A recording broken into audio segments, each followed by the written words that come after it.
egadat abe sene turbe to almost guyyaa 10 darbee jira sana keessatti qarshiin isaan baasan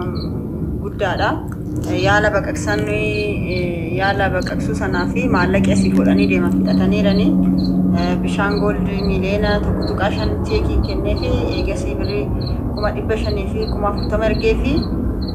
suni gahaan taane jechaadha gara miliyoona 2 tuqaa 5 baasaniirani karaa feesbuukiitiin isaan walitti qabamee ture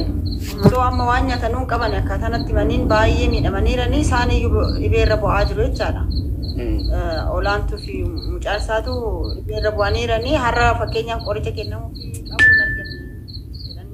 qoricha maallaqa dhabuurraa kan ka'e amma waa akkan taaneedhaan si galee biyyatti deebuuf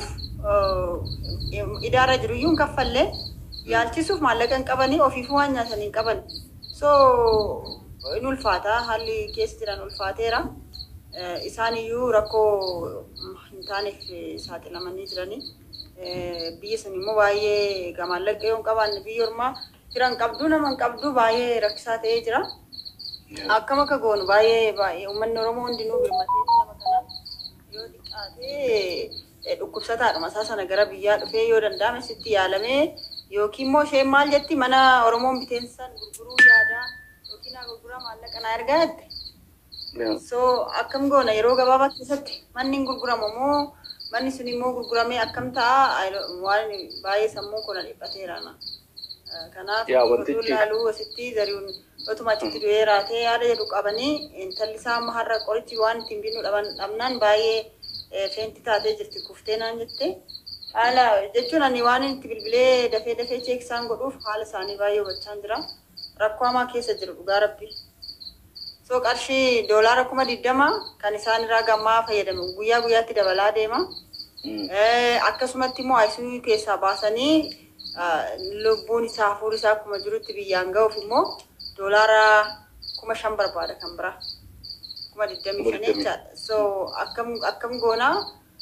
abbaan bishaan gool danga dhumaa yaalisa jedhee ture amma yoo yaadu sattis baay'achuu danda'a amma tokkos immoo nu gargaaruu danda'a kana mara hoo nama tokkorra gochuun ulfaatu yaada jedhus nan qaba so kana dhamee ismariisisiini uummannis waan jedhu dhageenye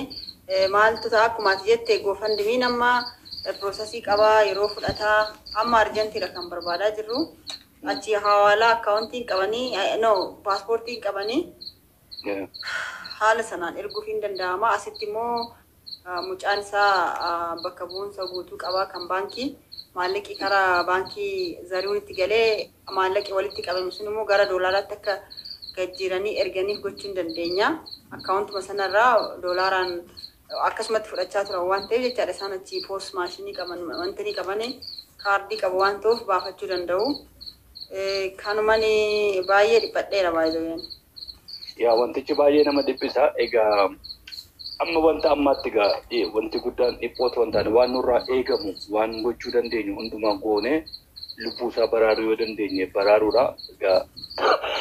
dhiibama wanti gochuu dandeenyu waan ifatis uummatuma biraan ga'uudha mee namoonni waan kana gargaarre yoo jiran biyya isaan amma jiran kanatti namoonni biyya alaa kun akkamittiin erguufii danda'u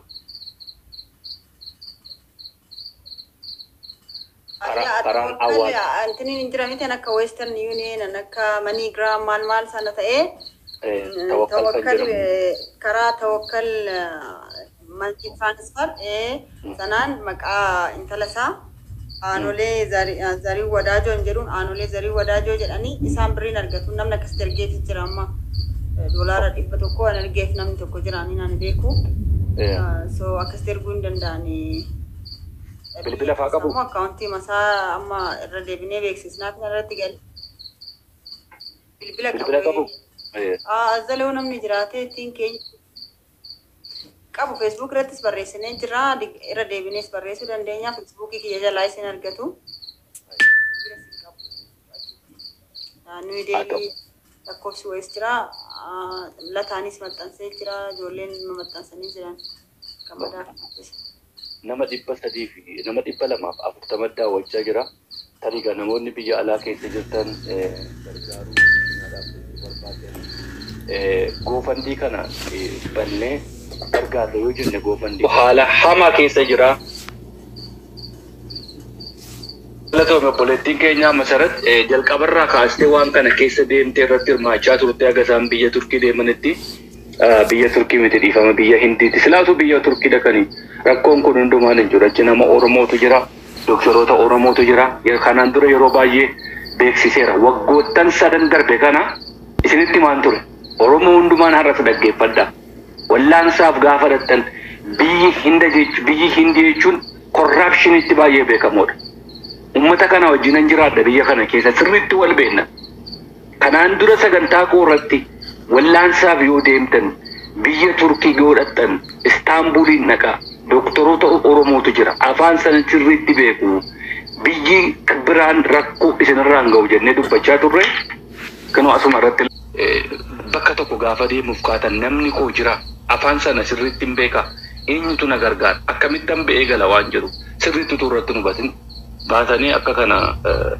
harka halagaatti dhaqanii itti miidhamuun baay'ee nama miidhanii nahuudha kanaan dura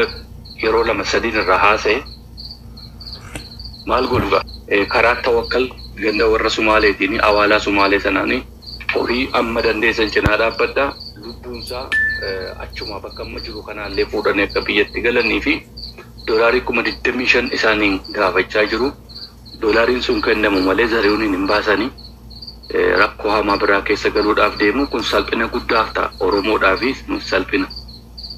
ta'eera wanti ta'eera achi deemuun isaanii dogoggora guddaadhaan akka kootti kan hin ilaalu erga ta'e immoo bakkeetti dhiisuun callisanii bira darbuun cubbuudha.